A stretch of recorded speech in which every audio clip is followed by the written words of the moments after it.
ஒருத்தர் சொந்த தொழில் தொடங்குறாங்க. தொடங்கி கொஞ்ச நாள்லேயே வந்து அந்த தொழில் ட்ராப் ஆகி ஆரம்பித்த இடத்துக்கே வந்துடுறாங்க. இப்போ எல்லாத்துக்குமே இந்த சொந்த தொழில்ங்கிறது வந்து வெற்றியை கொடுக்குமா? இந்த ஜாதகத்தில் எப்படி பார்க்குறது அப்படின்னா, நிறைய பேர் 10ஆம் இடமான தொழில் தானம் ஸ்ட்ராங்காக இருக்கிறவங்க எத்தனையோ பேர் வேலைக்கு போகிற மாதிரி அமைப்பு. அதே மாதிரி 10ஆம் இடம் தொழில் தானம் நீசமாக இருக்கும், அல்ல பாதிச்சிருக்கும். ஆனால் அவங்க வந்து சொந்த தொழில் தொடங்கி நல்லா இருப்பாங்க.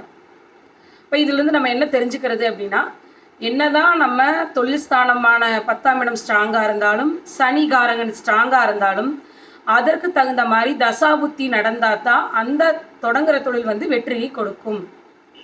அப்போ இதுதான் நம்ம ஜாதகத்தில் முக்கியமாக பார்த்துட்டு 1க்கு 2 முறை பார்த்துட்டு ஒரு புதிய தொழில் தொடங்கணும், அப்போ ஜாதகத்தை பார்க்கணும் அப்படிங்கிறதுக்கான அமைப்பு.